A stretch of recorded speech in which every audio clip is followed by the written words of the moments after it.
glands and your umbilical cord. Of course, these structures, they are essential in the development, nourishment, and survival of mammals, especially during pregnancy and early life.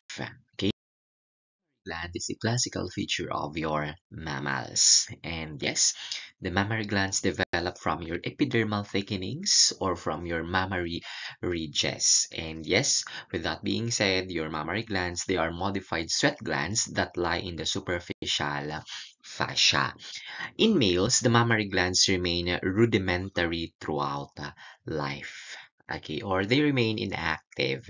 While for females, post-puberty mammary glands enlarge and develop under the influence of your ovarian hormones. Okay, under the influence of your ovarian hormones.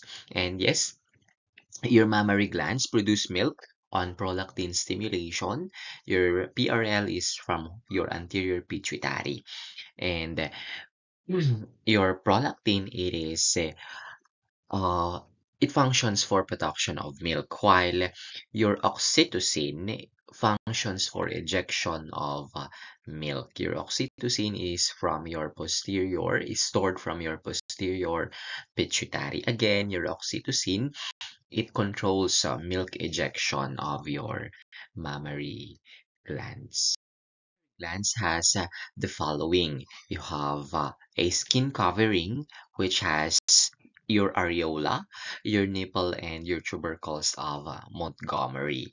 Again, the skin covering has the areola, the nipple, and your tubercles of Montgomery. The areola here is the dark pigmented circular area of the mammary gland or of the breast, no?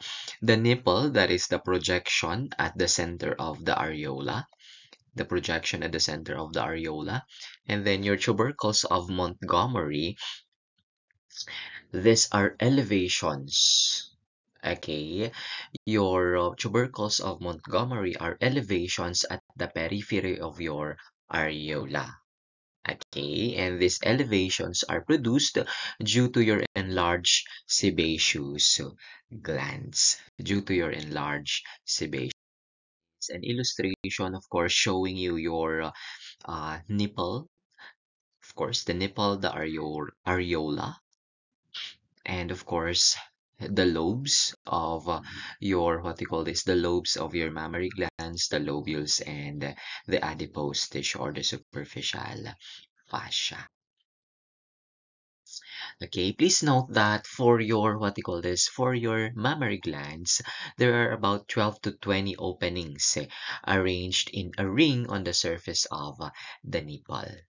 Okay, and so again, there are about 12 to 20 openings arranged in a ring on the surface of the nipple. And each of these openings, they are lined by keratinized stratified squamous epithelium. Again, they are lined by keratinized stratified squamous epithelium.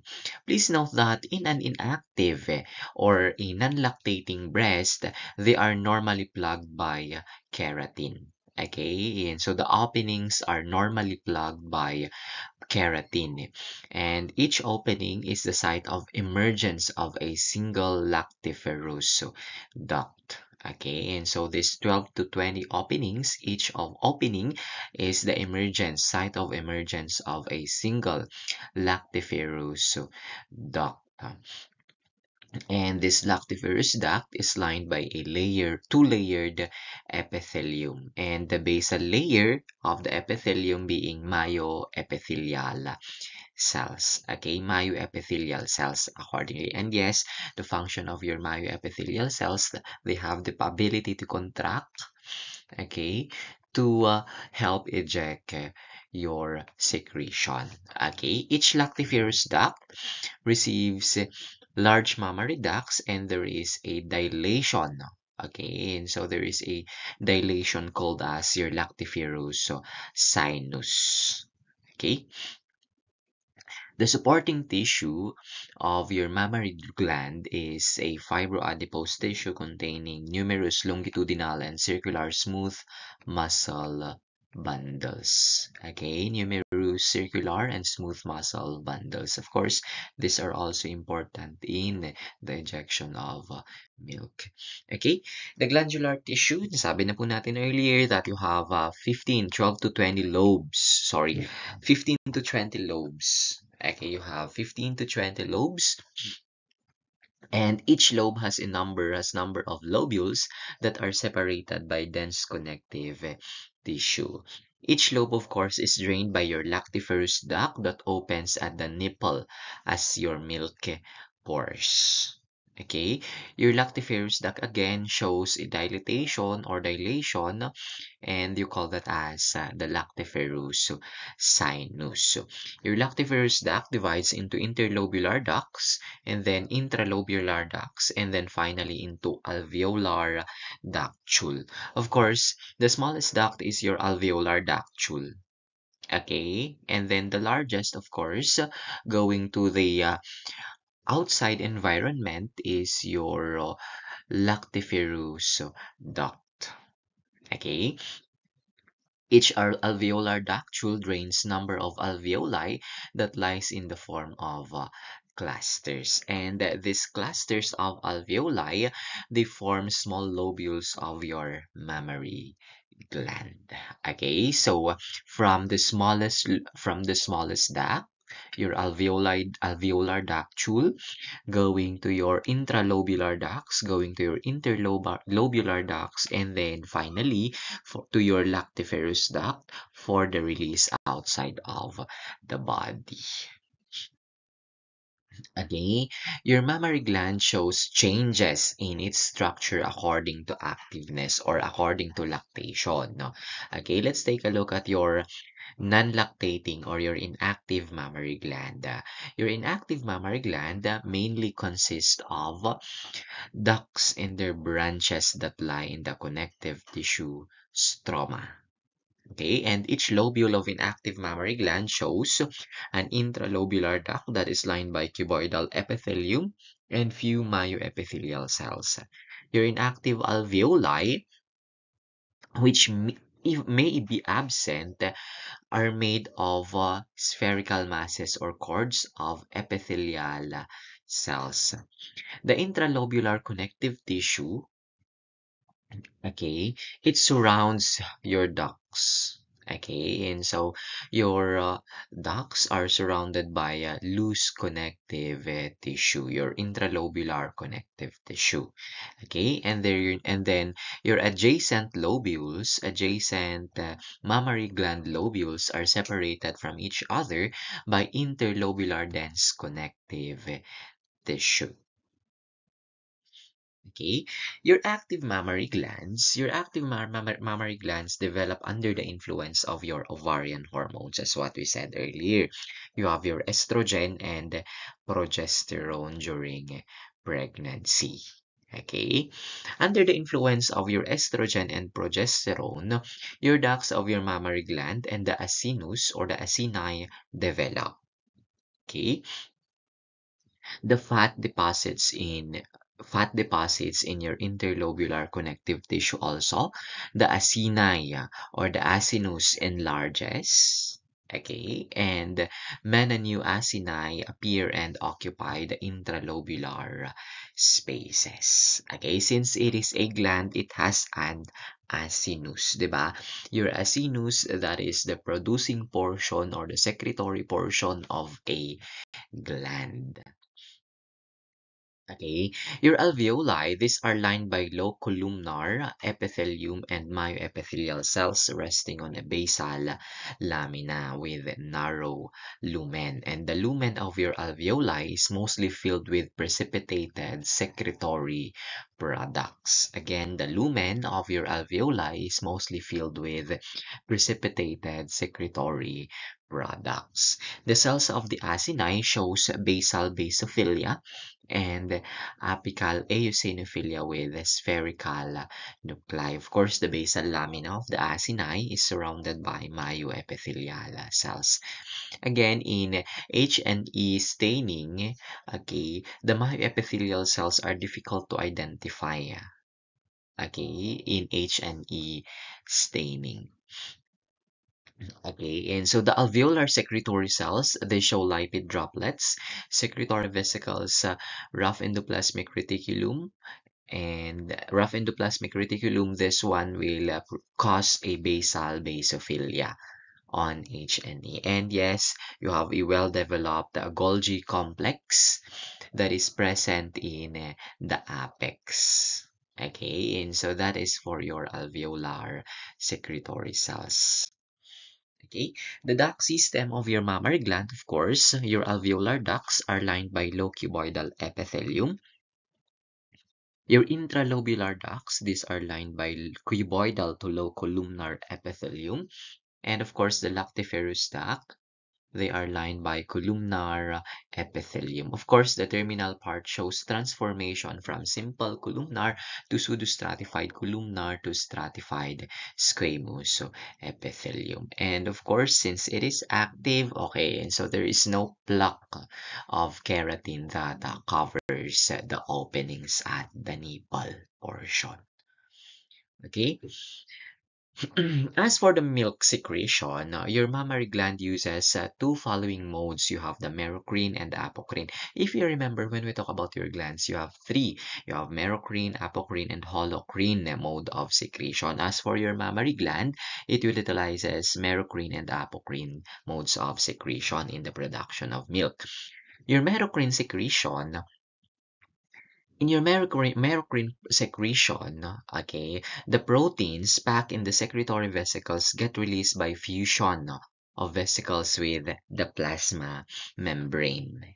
Okay, and so fusion of secretory vesicles with the plasma membrane. And then your apocrine secretion, the lipid droplets fuse to form a large droplet. And this large droplet, along with a small quantity of the cytoplasm, and the plasma membrane, they are expelled out. Again, in your apocrine secretion, large droplets, lipid droplets fuse to form a large lipid droplet. And this large lipid droplet, along with a small quantity of cytoplasm, get expelled out with a plasma membrane. Okay, so a portion of the cell is released. That is for your apocrine secretion. Those are the modes of secretion of your mama or your milk secretion. Okay, this one is an illustration showing you your lactiferous duct. Okay, and showing you your lactiferous duct. Of course, this is your lactiferous duct. This is the lactiferous duct. Okay, this is your lactiferous duct of the nipple and a surrounding fibrocollagenous stroma. Fibrocollagenous stroma with longitudinal, okay, longitudinal and circular smooth muscle fibers. Longitudinal and circular smooth muscle fibers. Okay, this one is a what we call this image of your lactiferous sinus. Okay, and so this is your lactiferous sinus. That is the dilated portion of your lactiferous duct. Okay, and so yes, the sinus contains homogeneous proteinaceous fluid, and this one is surrounded by a fibrocollagenous stroma. Okay, and of course, your muscle, longitudinal and circular muscle. Pregnancy. Please note that when the ovum is disgorged from the ovary at ovulation, it will enter the open infundibular end of the uterine tube or of the fallopian tube and passes into your dilated ampullary or ampulla portion of the fallopian tube, which is of course in the ampulla. That is the most common site of fertilization. That is the most common site for the fertilization of ova. Okay. Please note that the second meiotic division of the ovum is only completed once the ovum has been successfully penetrated by a spermatozoa. Again, the second meiotic division of the ova is only completed once the ova has been successfully penetrated by a spermatozoa. The nuclear material of the penetrating haploid spermatozoa will join that of the haploid ovum. Okay, and so the nuclear material of the haploid spermatozoa will join with the haploid ova. Okay, restoring the 46 chromosomes. Okay, and so, or forming a diploid zygote. Okay, forming a diploid zygote. This zygote immediately begins a series of mitotic division. Again, please note that the zygote immediately begins a series of mitotic divisions to produce a solid ball of cells, which is called as the murola. Your murola, that is, or yeah, your morula, that is your solid ball of cells that is produced by mitotic division of your diploid zygote. Okay, please note that in the endometrial cavity, further cell divisions of the morula rapidly produces a cystic mass called as blastocyst. Of course, okay, and so the morula will migrate to the uterine tube and will enter the endometrial cavity for about 45 days after fertilization. 4 to 5 days after fertilization, it will migrate down the uterine tube. And yes, in the endometrial cavity, in the endometrial cavity, your morula will further divide to produce a cystic mass called as your blastocyst. Your blastocyst is a fluid-filled cavity that is surrounded by a cellular wall called as your trophoblast. Okay, your blastocyst is again a fluid-filled cavity that is surrounded by a cellular wall known as the trophoblast. And of course, the solid collection of cells inside the trophoblast at one pole of the blastocyst is called as your inner cell mass and will give rise to your embryo. Okay, again, the solid collection of cells inside the trophoblast at one pole of your blastocyst is called as your inner cell mass and will give rise to your embryo. Okay, after a day or so floating free in the endometrial cavity, the blastocyst must implant into the secretory endometrium if the pregnancy is to continue. Again, if the pregnancy will push through the floating free blastocyst, okay, must implant into the secretory endometrium. And please note that implantation is usually 7 to 8 days after ovulation. Okay, 7 to 8 days after ovulation. Okay, after ovulation. Or yes, attempts at implantation begin about 6 days after fertilization. Okay, and so if implantation is unsuccessful, the blastocyst will degenerate and is expelled with the degenerate endometrium in blood with the onset of menstruation at year 28 days. Okay, if implantation occurs but cannot be maintained, menstruation will eventually supervene, often after some delay.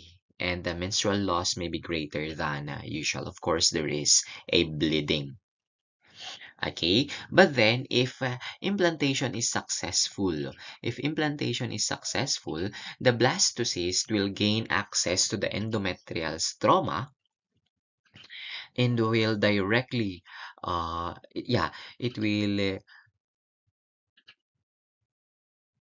it will cross the endometrial surface. Okay, again, the blastocyst, if successful implantation, the blastocyst will gain access to the endometrial stroma and then gets across the endometrial surface. And by about 11 days after fertilization is complete, the blastocyst is embedded in the endometrial stroma. Okay, and so it is embedded in the endometrial stroma. Okay. From about the time of ovulation, accordingly, the corpus luteum secretes progesterone. If fertilization and implantation occurs, it does not regress, but will increase in size for up to 3 to 4 centimeters in diameter. Okay, and this one will persist throughout the first trimester of pregnancy and is a constant source of progesterone. Okay, a constant source of progesterone, which is, of course, progesterone is necessary to sustain the pregnancy. Thereafter, after the first trimester, the placenta will take over the production of your progesterone and the corpus luteum of your pregnancy involutes accordingly. At the time, of course, of implantation, the endometrium is in the late secretory phase, being characterized, of course, by bulky tortuous secretory glands and stroma, which may be demonstrating early decidual change. Here an illustration showing you your, of course, ovulation, fertilization, and implantation. Of course, your ovulation, that is the release of ova from your Graafiana follicle ovulation, and then it will go into your uterus, I mean in the fallopian tube, in the ampulla, where it will be fertilized. Okay, the ova will become a diploid zygote once fertilized, and after some time it will go into your what you call this endometrial stroma. Of course, again, fertilization of the ova usually occurs in the uterine tube. Okay, in the uterine tube. When the ova is disgorged from the ovary at ovulation, it will enter, of course, your open infundibular end. Okay, and will pass into the dilated ampulla portion, which is again, that is the site of most common site of fertilization. Okay, once fertilized, you have your second meiotic division will take place. And yes, the nuclear material, it will form a zygote. Okay, it will form a diploid zygote, and then this diploid zygote will begin a series of mitotic division to produce your murola. Okay, and so yes, this is already your what you call this fertilized ova, okay, or your diploid zygote. This zygote will undergo a series of mitotic division to form your murola. And of course, your murola, soon it will migrate going into your, what they call this, endometrial cavity. Okay, and of course, it will be implanted. Please note the blastocyst will develop in the endometrial cavity, and then blastocyst will attempt implantation and successfully implanted. Placenta is a feto-maternal organ that is made for the nourishment of the fetus. Okay, that functions again for the nourishment of the fetus. So please note that it grows during pregnancy in the uterus, and it has a dish shape and weighs approximately 500 grams. It weighs approximately 500 grams. Okay, the surfaces has two. It has two surfaces. You have a fetal surface, which is smooth and shining. Okay, the fetal surface is smooth and shining and is covered by your amnion, while your maternal surface is rough, lobulated, and shows 15 to 20 cotyledons. Okay, this one shows an illustration of your placenta. Okay, and so you have your placenta. Okay, components of your placenta. Please note that as your placenta is a fetal-maternal organ as what we call, and it has a fetal component, which is your chorion, and your material component, with maternal component, sorry, which is your decidua. Your decidua, this is your decidua is a uterine endometrium on the implantation of blastocyst. Okay, again, your decidua is is a uterine endometrium on the implantation of your blastocyst.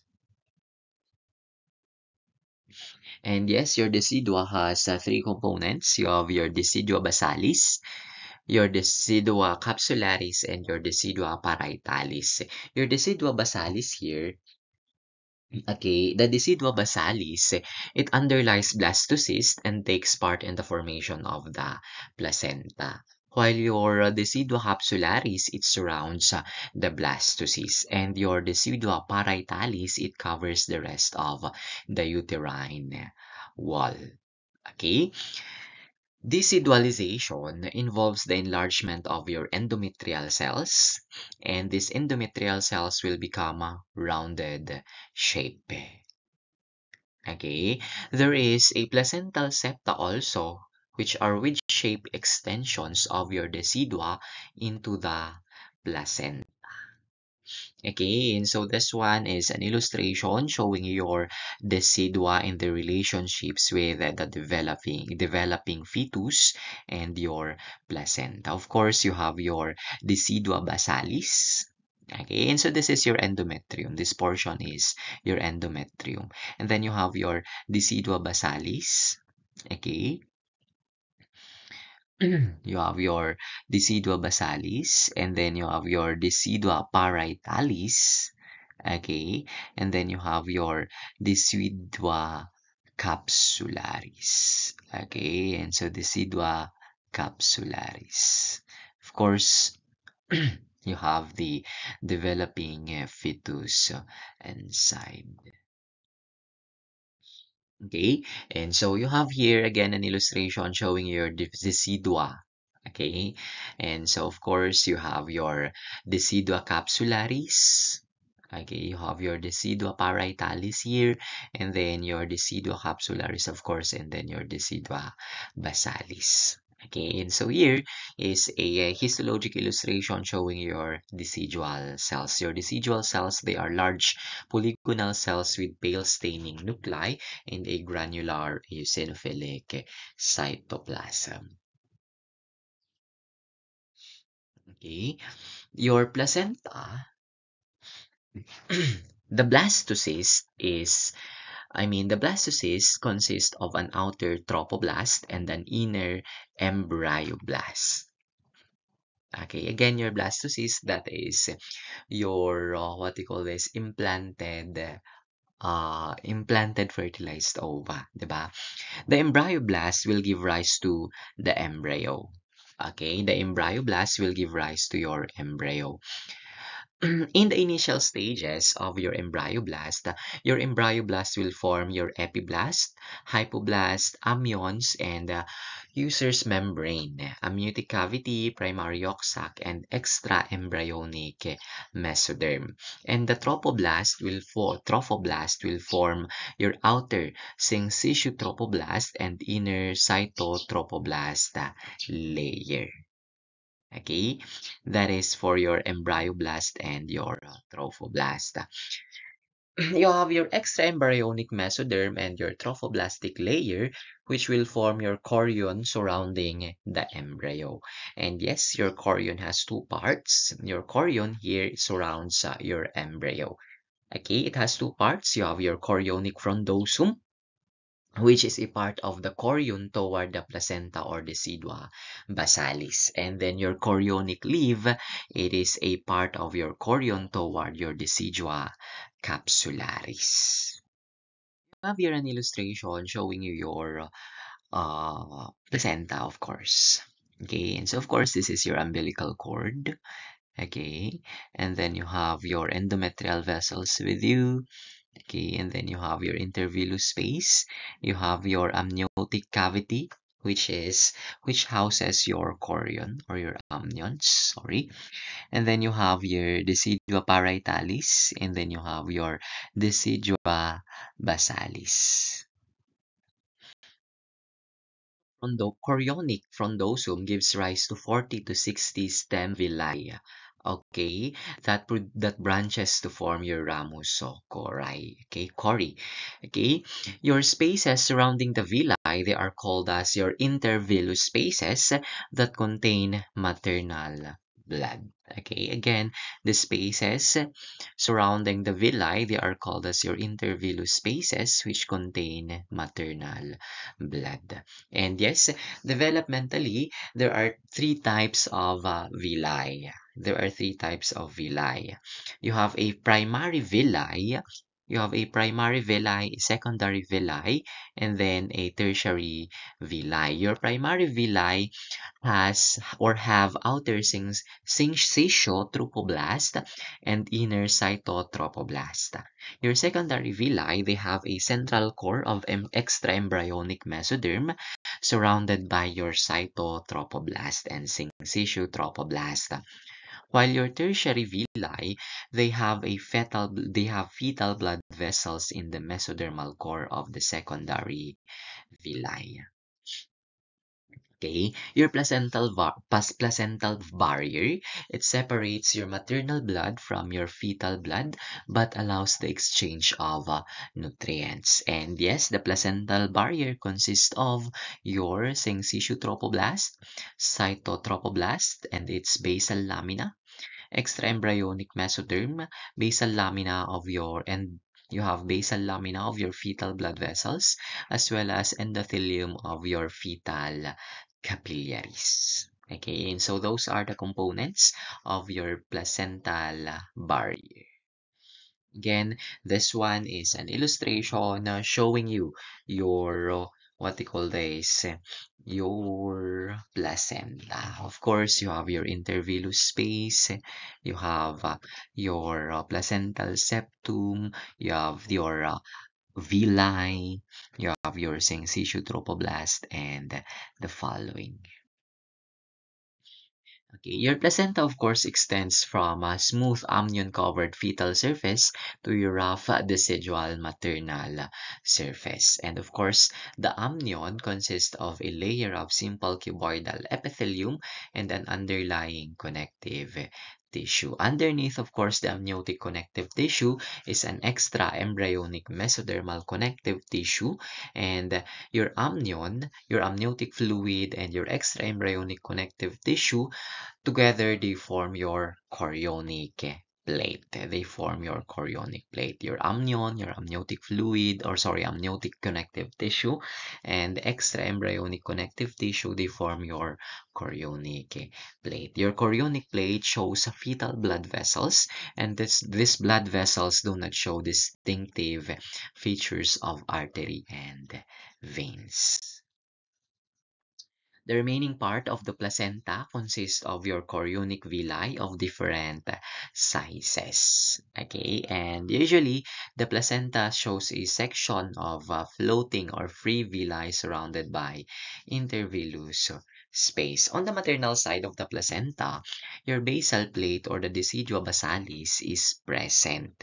The basal plate consists again of connective tissue and some decidual cells. And your decidual cells, they are present in clusters and they have an epithelial appearance, which is the identification feature. Okay. The placenta or the placental septa, which is made of connective tissue, arises from the basal plate and enters into the substance of the placenta. The septa do not contain fetal vessels, but the stem villi, they have fetal vessels. Your placental villi, they are covered by a layer of syncytial trophoblast. Okay? And the villi, again, they look similar to cuboidal epithelium on H&E staining. Okay? There are no intercellular margins as syncytial trophoblasts are protoplasmic and multinucleated masts. It is located by the side of syncytial trophoblast. Again, in early placenta, your cytotrophoblast is located by the side of syncytial trophoblast. While in a mature placenta, your cytotrophoblastic cells, they are present on the inner side of your syncytial trophoblast. Which placental villi has a connective tissue, intercellular matrix, occasional Hofbauer cells, and fetal vessels. Okay, small villi may show only thin syncytial trophoblast layer and fetal vessels. Fetal vessels and intervillous spaces, they show red blood cells and other blood cells. Okay, this one shows you your syncytial trophoblast and your cytotrophoblast. Okay, the outer one is your syncytial, and then the outer one is cytotrophoblast, and then the inner one is syncytial trophoblast. Okay, of course, you have the amnion, okay, your chorionic plate, and you have your fetal vessels. Okay, your functions of your placenta. Okay, it functions for gaseous exchange. Of course, oxygen and carbon dioxide exchange takes place across the placenta through simple diffusion. Your fetal hemoglobin has high affinity for oxygen, and high hemoglobin concentration in the fetus will facilitate the transfer of oxygen from the mother to the fetus. Okay, your placenta functions to transport nutrients such as glucose, fatty acids, amino acids, and electrolytes like sodium, potassium, and chloride. Your placenta also functions for the excretion of wastes like urea, uric acid, creatinine, and yes, creatinine from the fetal blood going into the maternal blood. It also functions for immunity, no? For passive immunity accordingly. Your maternal antibodies, or yes, immunoglobulin G actually, is passed in your placental barrier by pinocytosis of your syncytial trophoblast.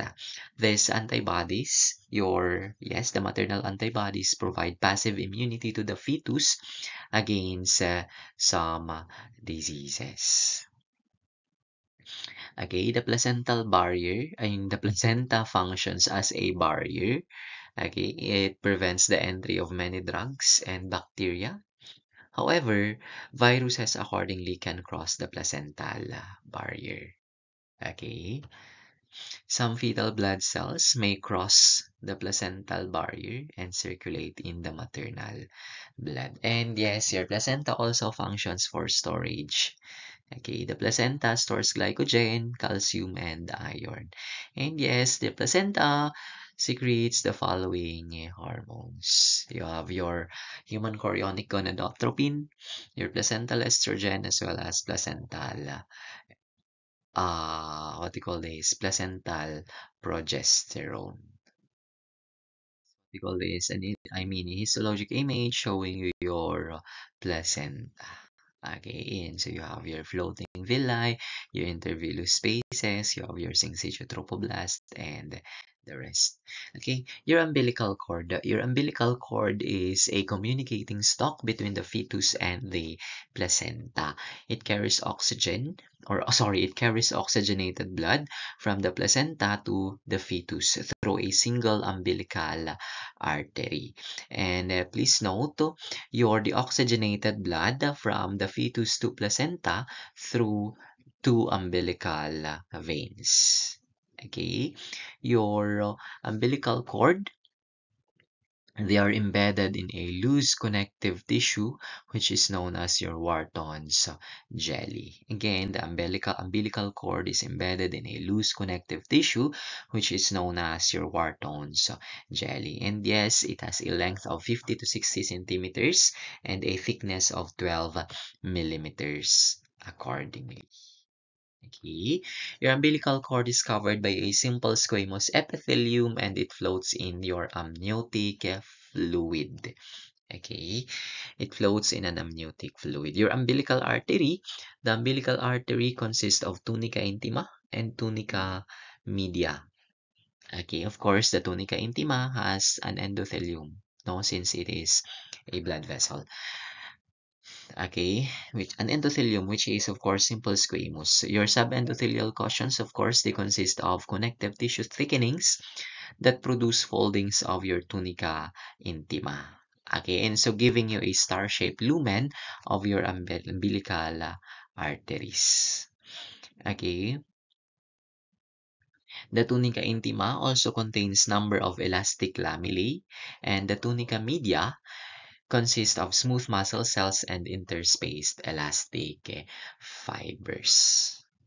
Okay, the umbilical veins, they consist of tunica intima and tunica media. The tunica intima shows simple squamous endothelium and small amount of subendothelial connective tissue layer. And of course, the tunica media consists of circularly arranged smooth muscle cells. Okay, your Wharton's jelly, or this is your mucoid connective tissue. The Wharton's jelly is your what you call this is your connective tissue that surrounds your umbilical vessels. Okay, it is a mucoid connective tissue, of course. It surrounds your umbilical vessels. Of course, it consists of highly branched fibroblasts, collagen fibers, and ground substance. Again, your Wharton's jelly consists of highly branched fibroblasts, collagen fibers, and ground substance. And of course, the Wharton's jelly, okay,